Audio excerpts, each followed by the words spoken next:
Hello, everyone. Welcome to this week's episode of Catholic ReCon Testimonies from Reverts and Converts. I'm your host, Eddie Trask. Before we get to this week's guest, I want to remind you to subscribe. Just launched a podcast, so if you find this episode via podcast, please leave a review. I would greatly appreciate it. We've uploaded, I think, 27 episodes all at once, and we want to get the word out and invite other people, if they have any Catholic testimony to share, to reach out to me. So this week's guest is Pat Flynn. And Pat, I want to give I think Word on Fire did a great job kind of overviewing what Pat's all about.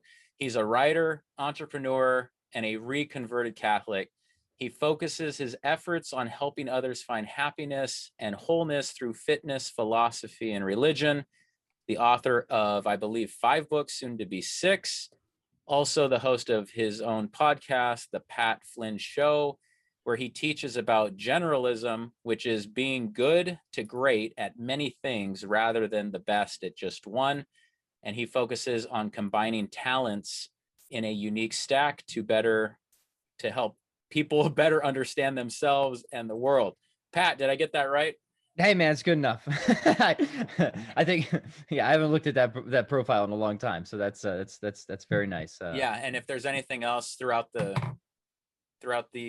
episode, you just jump in and let me know. But anyway, brother, I appreciate you agreeing to this. I look forward to hearing your testimony. I purposely didn't listen to your story. I want it to be fresh, but feel free to go down all different paths and start from the beginning. Yeah. So the floor is yours. Yeah. Start at the beginning. Well, I'll start at the most relevant beginning. I don't know if we want to go to the beginning. Okay. The beginning. That's fair. Yeah. So was brought up in a very nominalist, not nominalist like philosophical nominalism, like nominal Catholic, like Creaster Catholic type of family, right? Church on Christmas and Easter type of deal. Most people are familiar with that, or at least when the grandparents are in town. Never had a strong formation in the faith when I was young. Never had anything really more than a kindergarten level catechesis in anything.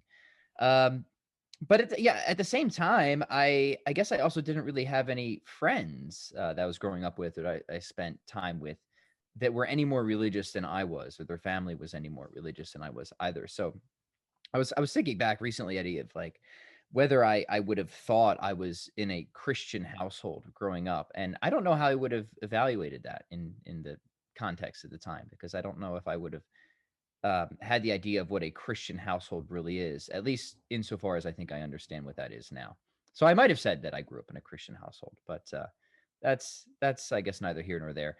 So yeah, fast forwarding to whatever, just kind of grew up with your kind of like basic tenets of the faith. Never really thought much about them, never really questioned them very much, until the first memory that I have that I feel really started to send me in a new and different direction was it would have been around the 5th or 6th grade. I was sitting in science class, and we were getting kind of the general outlines of modern cosmology and Big Bang theory, as much as you would get in middle school, right?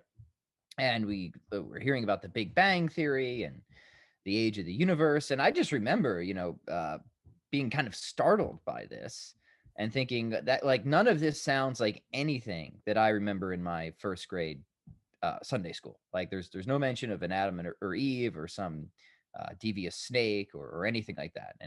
And I don't think I was like committed to like a sort of fundamentalist young earth creationism or anything like that. I don't think I had any of that even worked out. All I notice is that I'm hearing 2 different stories and they don't seem to fit together, type of thing. Right. Yeah.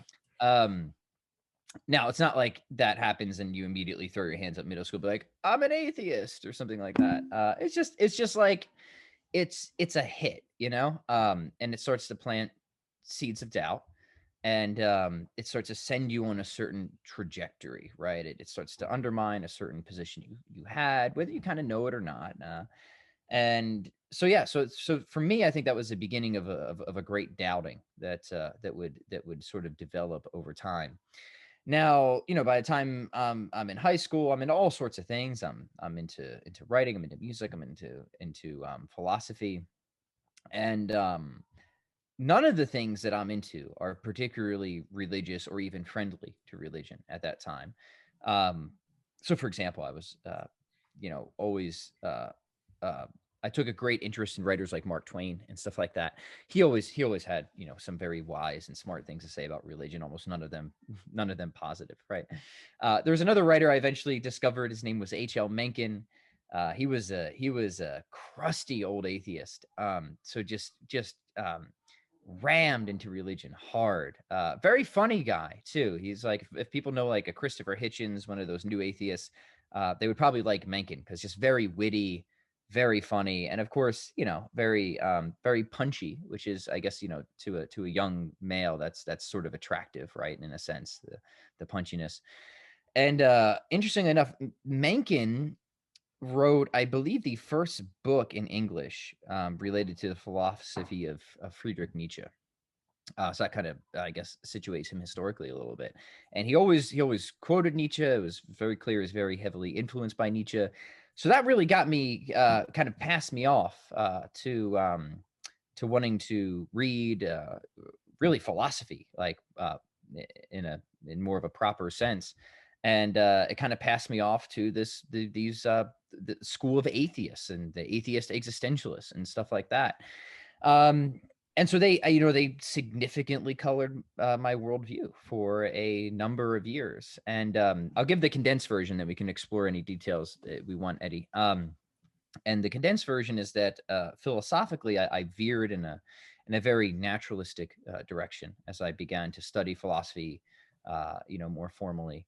And what happened, and I've come to discover this is not at all that uncommon of a story, is that the deeper I went into that worldview, the less sense it started to make, not the more sense. So initially you're attracted to it because you think that this is what sophisticated modern minds believe. This is what science tells us. But I would argue that itself is a sort of kindergarten story. And the deeper you go in to these types of worldviews, and atheism is, of course, itself is a very kind of wide camp of different beliefs. There's not just like one thing that's just the atheism and they all believe the same thing. There's a lot of different beliefs and that come with atheism, and they are beliefs, right? So don't let atheists tell you I just have lack of beliefs. No, the atheist got many beliefs. I'll tell you all about them if you want. So anyways, as I started to see where certain premises of or certain starting points from these sort of metaphysical projects were ineluctably leading, it began to ineluctably lead me away from this worldview, right? It just kept reducing to nonsense and absurdity in terms of leaving no room for things. Or let me say it this way, it didn't so much explain the things I needed to have explained as it did try to explain them away. Things like meaning, morality, truth, identity, right? Why is there something rather than nothing, right? It either didn't explain these things at all, said they could not be explained, or tried to provide some type of pseudo explanation that said, here's why we believe these things, but it doesn't actually correspond to reality at all. This over time seemed wildly unacceptable to me, outrageous, self-defeating, false, absurd, the more I went into it. So it wasn't actually by like encountering or having some great religious experience or meeting great religious philosophers that I came to abandon atheism. It was actually by going deeper into atheistic worldviews and just realizing even though I don't know what is true, I'm virtually certain this isn't it, right? And then giving that up, at least provisionally, and then deciding I need to hear some different opinions, right? So kind of wanting to go back and start afresh, not like in a Cartesian way of just like doubting everything, but really wanting to go back to certain philosophers and thinkers that I had, a passing familiarity with, but never, I guess, gave them much of an honest study. Thinkers like Plato and Aristotle and stuff like that. So I do that, and I find that there's much to like about these thinkers. I think that I find that there's not only many attractive elements, but the things that seem very much true to me. And eventually, I find not just Thomas Aquinas, but the Thomistic tradition in general, which is just all those great thinkers who kind of have built upon the Thomistic school of thought. Sure.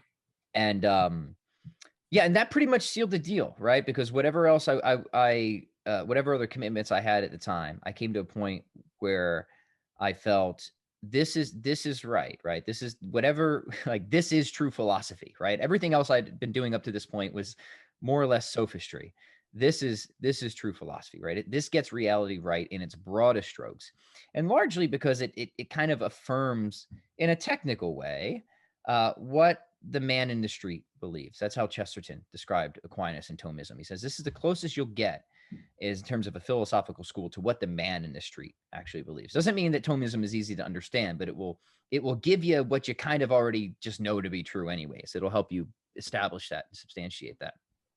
So I often joke I was something of a Thomist before I was a Catholic, but you can't really spend a lot of time with Aquinas without becoming very curious about Christianity and Catholicism and stuff like that. And once you kind of aren't in an atheistic paradigm anymore, the possibility of some religion being true is now a possibility, and it's something that I really didn't have any major emotional or personal objections against. So then it was just a matter of historical investigation, right? So as many people do who kind of set out with a skeptical eye towards Christianity, and I mean a skeptical eye not in the sense of like, I'm just going to prove this wrong because I hate it, but a skeptical eye of saying, is there anything here? They discover there really is something there, a strong historical case to be made that's very fitting with a certain metaphysical picture of the world. That's very fitting, that's very inviting, that presents itself as being extremely rationally plausible. And so you come to assent to it. And not just with Christianity, but for me also, there were core commitments of Catholicism that were extremely attractive to me. One was in terms of what the church teaches, it seems to keep getting things right metaphysically. So things that I think are the correct position in terms of philosophy of God. The church affirms things like monotheism, but even more than that, like divine simplicity, seems to get things right ethically in terms of a natural law tradition. So it's just kind of coincidentally interesting that like there seems to be this great convergence between what the church teaches and where I think reason leads, even if the church, can go over and above that. And then it just also seems to kind of be very befitting, right? That once you see the implausibility of something like sola scriptura, that something like apostolic succession, tradition, and a magisterial makes a lot of sense, right? If God's going to reveal himself, and if he wills a particular end, such as unity, he's a wise God, so he's going to will the means towards that particular end. And the means that he's going to will are going to be befitting to the types of things in consideration. And we are those things in consideration, right? And we are rational beings. We're also social beings. We're political beings. So now things like tradition and institutionality and hierarchy and authority, that makes a lot of sense. And then you just combine that, I think, with the Old Testament support, the New Testament support, and the support in the early fathers, and it's a done deal. So that's the that's the condensed version. So we can dive into any more details as you like. Yeah. From what age to what age would you say you were atheist? So I only got confirmed 4 years ago, 4 or 5 years ago. So No it was kidding. it was a long journey, and none of those were instantaneous steps, right? Everything. Yeah. I mean, so much of this is gradual, right? So even coming into an atheistic worldview was very gradual, and same thing with coming out of it. And then even once I'm out of it, coming from a kind of, I guess, general theistic worldview to a Christian and Catholic worldview was another gradual move. Yeah. So if I were to talk to the 17-year-old Pat Flynn, would I have found a staunch atheist at that point, or someone that was still exploring, not ready to commit to either side? Or Yeah, you would have found you would have found a stauncher atheist in like the 20, 21-year-old. At the 17-year-old, I was probably still more I would have been making fun of religion in a pretty superficial way. But I wouldn't have been thinking as deeply philosophically about it. Mm-hmm. Got it. You said that the atheists hold a broad spectrum of viewpoints. Can you go into some of those viewpoints, having been in that? I know another gentleman I've spoken to, who's a friend of yours, CV, started to delve into these different categories, but I was hoping maybe you could shed some light on that. Yeah, I'd be happy to. I mean, there's a lot, right? So among atheists, you have your typical reductionists, like physicalists, right? Um, and so this would be the idea that generally whatever else and there's kind of different positions on this too, both ontologically, which concerns like what reality is comprised of, and then epistemologically, which is what can we know about reality. So a physicalist would say, okay, whatever else reality is, it's just it's going to be some type of simple physical fundamental stuff, and then they vary on their commitments of what that is. Maybe some people say it's just particles, it's just fermions and bosons or stuff like that, right? This would be kind of a hardball physicalism, stuff like that. So that's kind of like one end, maybe kind of an extreme end of a spectrum. But then, I mean, you will also have other atheists that are kind of on the other end that are much closer to theists in certain respects. Like you have atheists that are something like Platonists, right? So they'll want to allow that, okay, reality is not as reductionist as our physicalist friends say. Maybe there really are formal and final causes. Maybe there's even this realm of the forms like Plato believed. Now, I've never taken that position kind of seriously, not because I don't think that those philosophical positions are serious. I think they're very serious. To me, it's just not interesting as a form of atheism anymore. Like, to me, you're just a light theist, right? Theism light. It's like, if you're going to have all these things on the table, Sure. well, I would argue like formal causality and final causality and stuff like that. Like, you really need God to make sense of all of that. And what made atheism, I think, interesting then and now is its reductionism, right? So the further I think atheists move away from a reductionist worldview, I think they are moving in the right direction, because I think reductionism is false. But I think it's to that extent they are conceding the failure that is atheism generally, right? So things like a reductionist worldview, a mechanistic worldview, a nominalist worldview, a relativist, which is really a nihilist worldview. These are the things that I think are kind of bound up with a sort of a physicalist type of atheism. Mm-hmm. But there are, of course, atheists who want to hold on to morality, who want to hold on to truth or even identity over time, right? If you think that the only things that exist are just fundamental particles, and Eddie, if you're not the same collection of particles as you are right now 5 minutes from now, well, then you're not the same person you are, right? So you don't exist, right? That's kind of a hard pill to swallow, right? Now, some atheists will swallow it, and I commend the atheists that do that, because I think they're at least trying to be consistent. But for me, to me, that's just a reductio, right? So it's okay, that is an absurd conclusion that cannot be sustained, it cannot be made sense of. So rather than just kind of wallowing in absurdity, we should go back to our starting point. Got it. See if we should change things around there.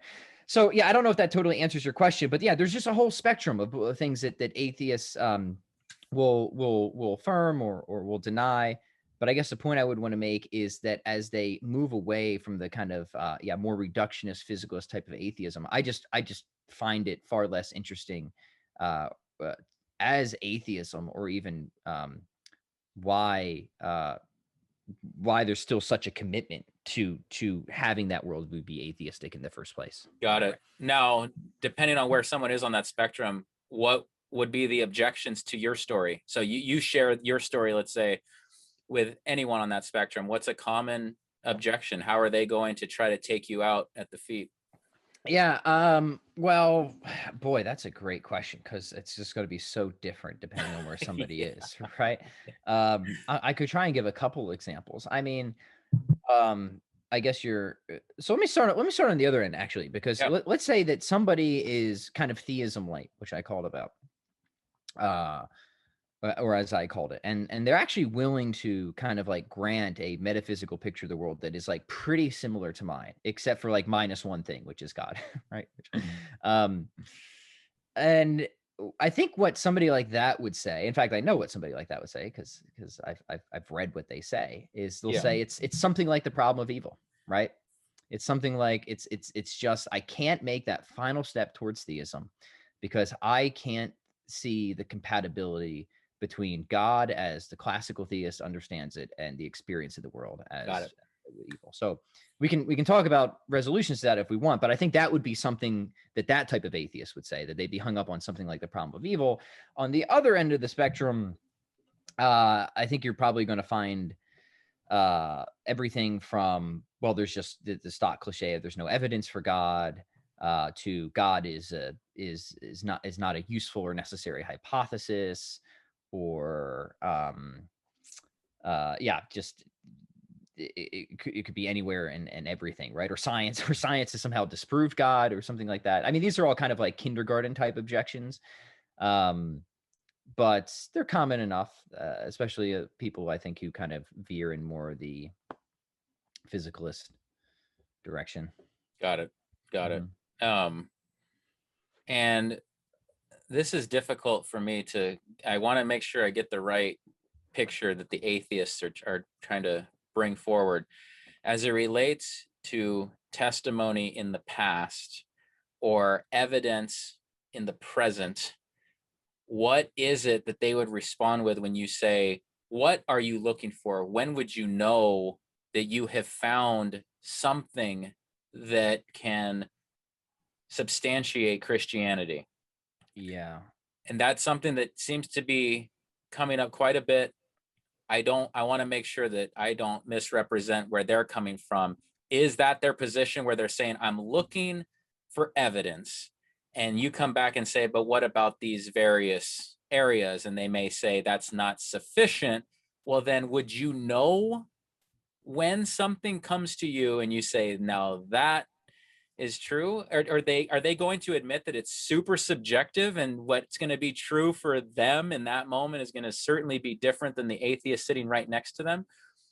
Yeah, yeah, and to be fair, I mean, atheists again aren't just one Yeah, person, right? exactly. So, Yeah, I just want to state the obvious there that even if we're saying that this good point. is how one person may Yep. object, it might not be the other.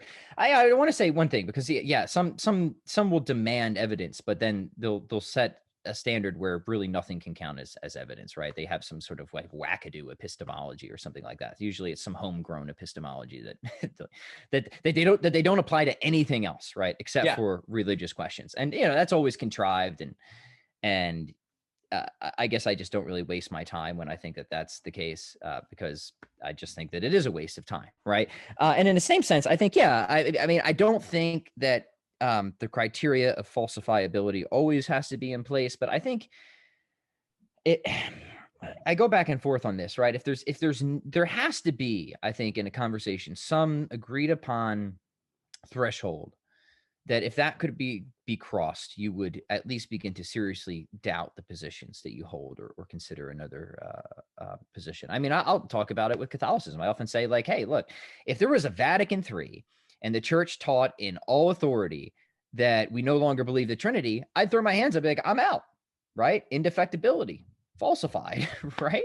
Um, so like that, I don't think that could actually happen, because I believe the church is indefectible, but there's a line I can say, if this was Sure. crossed, or if I woke up one day and I was in a world where it's just me and one burning kitten for all eternity, I would say, yeah, I don't think God exists. Right. There's like, now people might say that's a very far threshold, but there's at least some threshold, right, that I'm willing to say this would do it for me, right? And when I'm talking to skeptics, yeah, I mean, it's always a really good thing to kind of ask, what are you looking for? Or even, what's the best evidence that you've heard, and why haven't you found it convincing? Or what do you think the problem is for it? I like to do metaphysics, and that's just kind of the nerdy thing I like to do. And the truth is, most people don't even know the difference between metaphysics and metamucil. So it's hard to have a conversation with just kind of your average atheist, because they just have no familiarity with like what a metaphysical demonstration is, or when we start talking about distinction between act and potency, or essence and existence. So unless somebody's like really willing to sit down and spend some time with you, Yeah.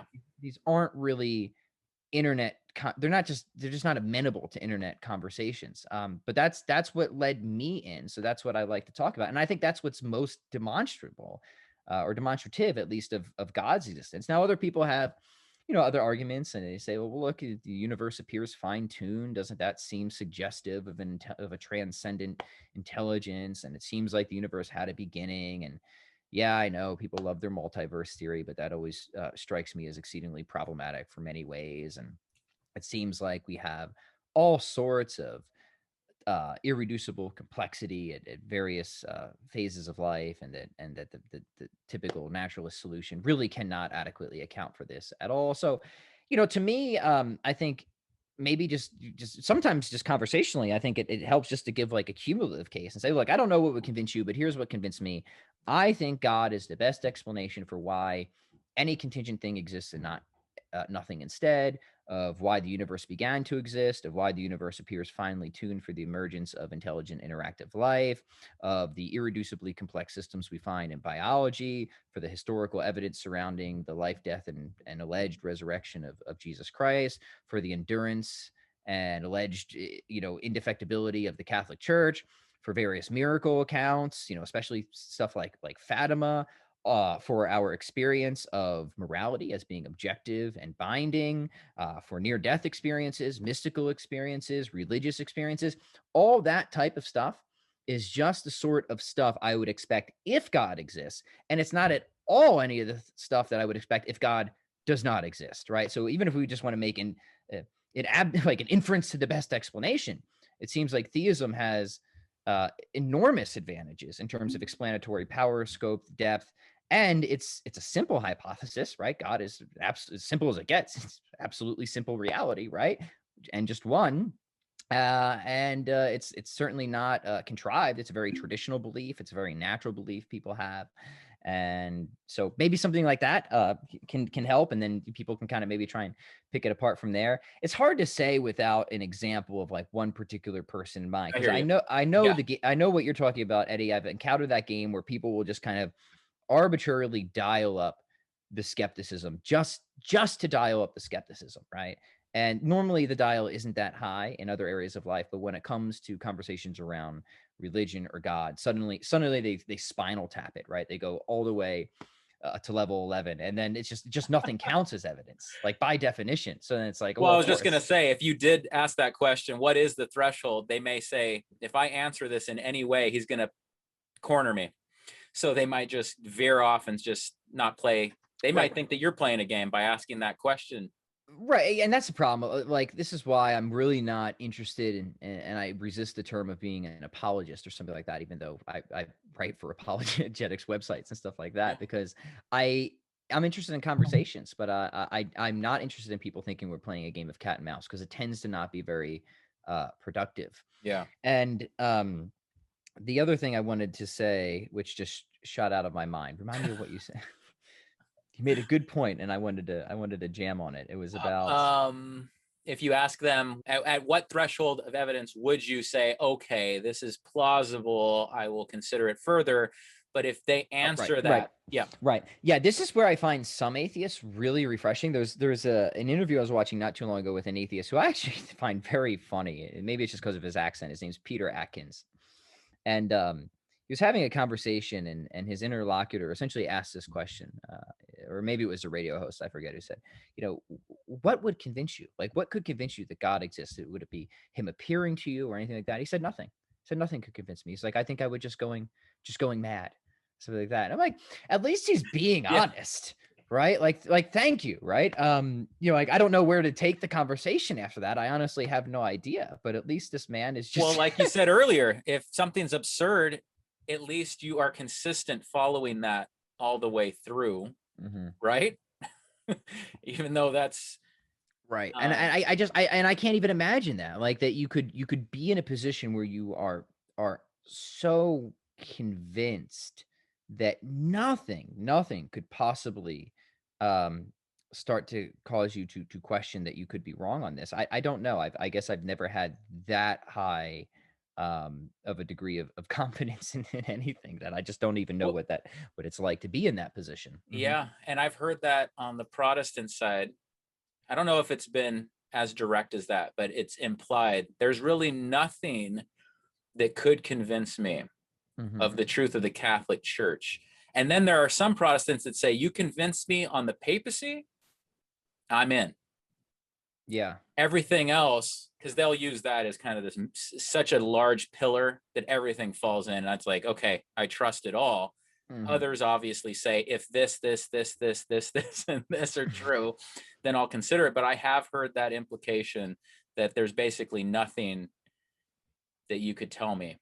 Now, Right. I just wonder how much of that is related to childhood. I don't know. I don't know. We'll find out over time. I'm going to hear more and more stories, so we'll see. I think you answered this question, but why not Eastern Orthodoxy?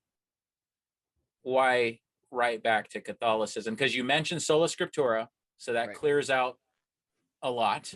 Mm-hmm. But what about Eastern Orthodoxy? Because I think just moving sola scriptura to councils invites just the same problems, right? Um, you know, for again, a lot of this is philosophical for me. So, Yeah. good friend of mine, Swan Sona, has done tremendous work on the Jewish roots of the papacy. Just tremendous work. So I think that and Brant Petrie's work on that is really Yes. good to see. You know, you have the high court of Moses, the seat of Moses, and it really does seem like Christ established a supreme successional Petrine office, right? And that Sure. we have the Old Testament support there. We have the typology. So typology was a big thing for me, seeing Same here. Yeah. the typological roots of the Eucharist, of Mary, and the papacy. Like all these things really fit together. And then it seems at least unbefitting to me that we would have a radical departure from any of these, right? So again, Catholicism seems to best accumulate all the data that I think needs to be accumulated. I think it's also just kind of an epistemological matter, right? It's like exactly what I said before. Like if God is going to reveal something to us, he's probably going to give us the means to understand what we need to understand to be saved, right? Weeding through the historical weeds of the church and councils is not an easy thing to do, right? It's certainly like no easier than, and in many ways maybe more difficult than trying to just take the Bible by yourself, Yeah. right? Um, Exactly. so like this seems to me just to be enormously problematic, right? But having a magisterium, having an infallible teaching authority that can teach us what we need to teach. It can settle disputes, right?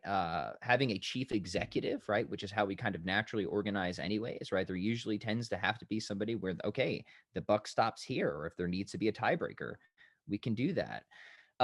So I guess it's kind of a double-edged sword because people could see it one in two ways. People could see institutionality kind of like from the American libertarian perspective of just this being this oppressive thing, right? I see it as being a natural thing. Yeah. And being a natural thing, again, God works with us according to the types of beings that we are. We tend towards organization, political authority, and institutions anyways. If you got the Old Testament roots, you got the support historically. I would not make the argue that you can get a 100% decisive proof of Catholicism just by looking at early church history, for example. But I think you have support. And then in relation to those other considerations, especially the philosophical and epistemological ones, yeah, it was either like Catholicism or I don't know, Bust. like a broad Neoplatonism, but yeah, I wouldn't, if Catholicism were falsified for me, I don't think I would become Eastern Orthodox or even, Got it. even Got it. Protestant. If I'm No, just it's being so honest. Thank you for perfectly that. honest, right? Yeah. Yeah. Yeah. And then also what we're seeing now and throughout history, if there are any abuses within the church or any institution, then there becomes like this, that's like the floodgates open. Now it's my turn because someone got it wrong. Let me go back to the source. Where did this abuse originate? And now let me reinterpret those documents. Let me reinterpret those councils. Let me reinterpret the Bible. I'm not going to call it that. I'm going to say the Holy Spirit is guiding me. Yeah. But that's essentially what it is. It's a recurrence of the Reformation in many areas of life right now. Someone falters, well, that is an indication that the thing is wrong. I've got the answer, not realizing, or maybe realizing that it's just going to cause so much more division. But it just continues over and over and over again. I wanted to ask you about your evangelization focus. Do you find that it's just mostly going to be dialoguing with atheists, or are you also finding a lot of dialogue with Protestants of different denominations? Yeah, I dialogue with everybody. So on my podcast, I've had pretty much the entire span. And what I have to admit, my content is it tends to be very selfish. I like to talk about the things that I'm interested in. Oh, sure. All right. And that just attracts people from all over, right? So I do talk a lot of metaphysics on my podcast, and that tends to invite atheists, and the types of atheists that invites tend to be a bit more of a highbrow Okay, atheist. sure. Atheists that are seriously interested in kind of going into the details, and atheists that, and this is important, right? Because kind of on the more professional level, right? When you look at philosophers of religion and stuff like that, almost none of them, I don't even think if I can think of one of them, uh, would say that being a theist is like unreasonable or something like that.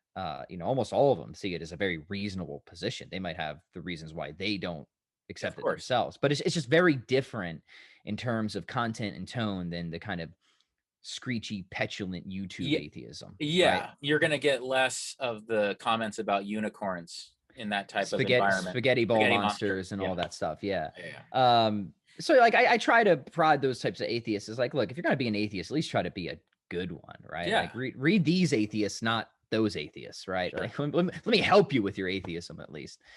So yeah, no, so very, very good dialogue with those types that I attract.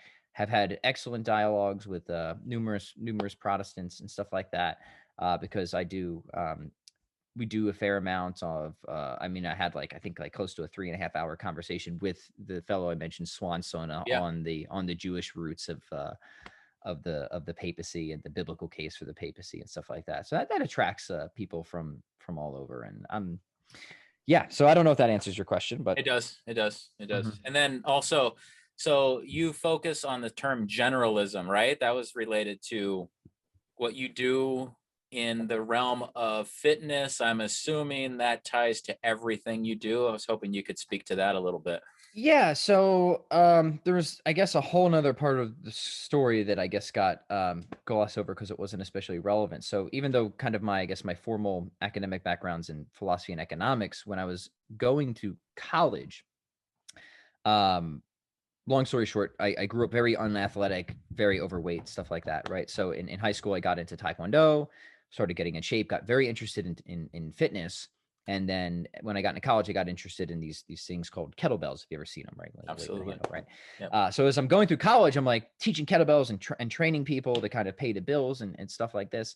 And I had a blog at the time, and even back then, I kind of blogged about everything. But the stuff that people took the most interest in was the fitness stuff. And yeah, long story short, that sort of just became my career. Was just writing, and particularly my first couple of books were fitness books. So it was always something that was a deep passion of mine, and I still do it. I still do a ton of it, even though my next book is not fitness related. I still produce fitness content quite frequently.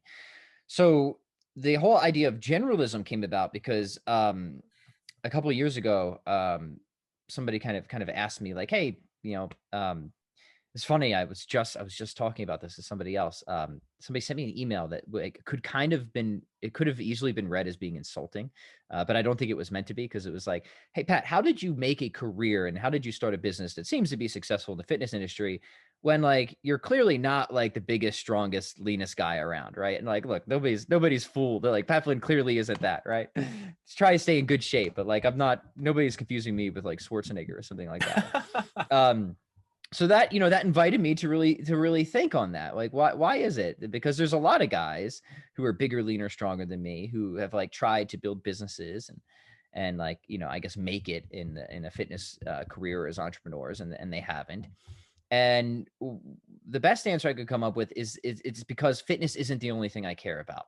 I've got training and I've got skills in other areas, like writing, like philosophy, like marketing. I've spent a lot of time just studying the ins and outs of copywriting and persuasion and internet marketing and stuff like that.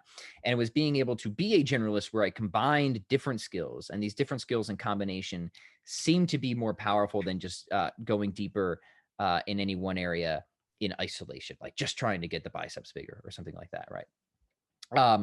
So yeah, that eventually turned into a book. It was published in 2019. The one you mentioned, of this idea of becoming a generalist, of trying to build a stack of skills that you could well literally stack to form different competitive and creative advantages in life. And yeah, that's that. Excellent. That's that. Yeah. So I don't know if that relates to anything else we previously talked about, No, but no, no, there it no. is. Yeah. I'm sorry. I'm jumping all over the place, but I was No, just that's good. curious Yeah. about that. I was curious. And then I think something that also matters to a lot of people that listen to these episodes, since being confirmed 4 years ago, can you talk about your experience in the church, receiving the sacraments, those that are available to you, and also church life?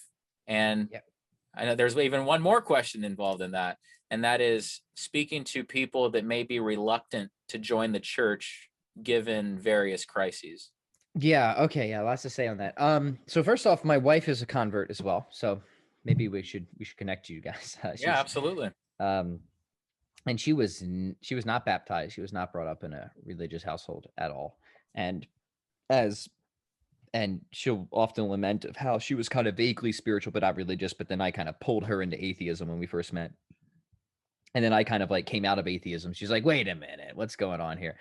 So anyways, just to give a little bit more background about that, I talked to her one time, and essentially, like, I had been thinking about Christianity for a while, but I knew my wife had she wasn't exactly friendly towards the idea of Christianity, let's say. So I broached the subject of saying, hey, I'm thinking about this, and I think that there might be more to it than we previously considered. And she's like, begrudgingly, like, all right, I'll hear what you have to say, but no way in hell am I ever becoming Catholic, were her words. No way in hell ever becoming Catholic.